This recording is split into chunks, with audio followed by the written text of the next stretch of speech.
भगवान कृष्ण जखन बृंदावन लीला समाप्त करे मथुरा गेছেন मथुरा থেকে দ্বারকা গেছেন এবং দ্বারকা থেকে তিনি কুরুক্ষেত্রের মাঠে গুরু পাণ্ডবদের যুদ্ধ করিয়েছেন এবং গীতার জ্ঞান প্রকাশ করে তিনি ধরাধাম থেকে বিদায় নিয়েছেন।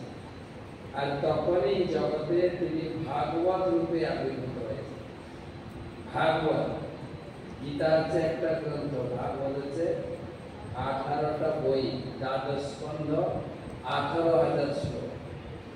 সেই ভাগবত যার বাড়িতে আছে সাক্ষাৎ ভগবান তার বাড়িতে বাস করছে।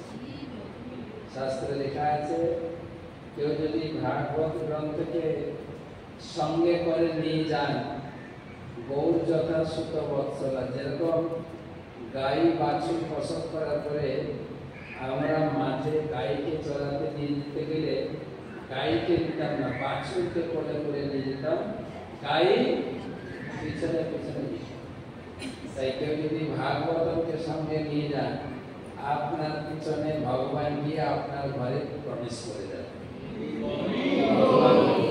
নারায়ণ বলছেন লক্ষ্মীকে যে যার বাড়িতে ভাগবতম থাকে, নারায়ণ বলছেন ব্রহ্মাকে যার বাড়িতে, কার বাড়িতে ভাগবতম আছে না, এখানে ভাগবত নিয়ে বসে ফ্রি দিয়ে দেন সবাই। হ্যাঁ, কারণ ভাদ্র পূর্ণিমার অফার এই 15 তারিখ পর্যন্ত আছে। আজকে মানে 11 তারিখ না, 12 দিন আছে অফার চলছে, অনেক ডিসকাউন্ট চলছিল, অফারটা আছে 15 তারিখ।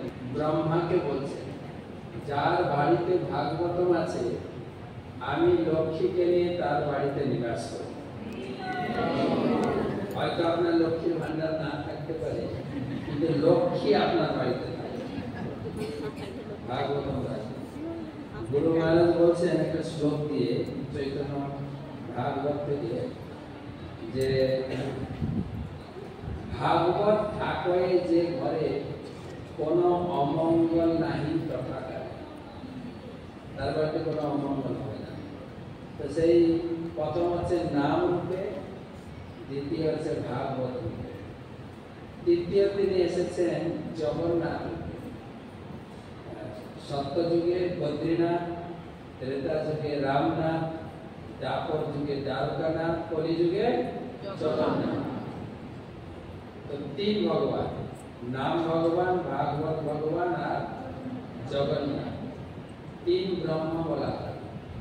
নামকে বলে নাম ব্রহ্ম, ভাগবত হচ্ছে শব্দ ব্রহ্ম, জগন্নাথ হচ্ছে দারু ব্রহ্ম। তো মহাপ্রভু 3 ব্রহ্মের আশ্রয় দিয়েছেন, বল কৃষ্ণ, ভজ কৃষ্ণ, পর কৃষ্ণ শিক্ষা। বল কৃষ্ণ মানে নামের আশ্রয়, নাম করব। ভজ কৃষ্ণ মানে জগন্নাথের আশ্রয়, জগন্নাথের পূজা, জগন্নাথের ভোগ নিবেদন করে প্রসাদ করো। পর কৃষ্ণ শিক্ষা মানে ভাগবতের আশ্রয়। 3 আশ্রয়। সেই ভাদ্র পূর্ণিমা গেছে, এখন চলছে পিতৃপক্ষ। আপনারা শুনবেন লোকমুখে চলছে এখন পিতৃপক্ষ, এবং সবাই ছুটছে আমাদের গয়া থেকে পিণ্ডদান, পূর্বপুরুষদের উদ্দেশ্যে তর্পণ। অনেকে আমাকে প্রশ্ন করছেন যে এই পিতৃপক্ষতে কি করণীয়। পিতৃপক্ষ আর এটা 14 দিন, পক্ষ মানে 15 দিন, 14-15 দিন। তো ভাদ্র পূর্ণিমার পর দিন থেকে মহালয়া হচ্ছে অমাবস্যা, আশ্বিন অমাবস্যা। এই পক্ষ জানেন তো, পক্ষ মানে আমরা ছোটবেলা পড়েছি না, একে চন্দ্র, 2 পক্ষ, মাসে 2টো পক্ষ হয় 15 দিনে, কৃষ্ণ পক্ষ, শুক্ল পক্ষ। এখন চলছে কৃষ্ণ পক্ষ, পূর্ণিমার পরে কৃষ্ণ পক্ষ, অমাবস্যার পরে শুক্ল পক্ষ মানে চাঁদ উঠবে। কৃষ্ণ পক্ষ এটা বলে পিতৃপক্ষ। এই পিতৃপক্ষ লাস্ট দিন হচ্ছে মহালয়া। মহালয়া পর্যন্ত ভাদ্র পূর্ণিমা থেকে আশ্বিন অমাবস্যা পর্যন্ত পিতৃপক্ষ। এই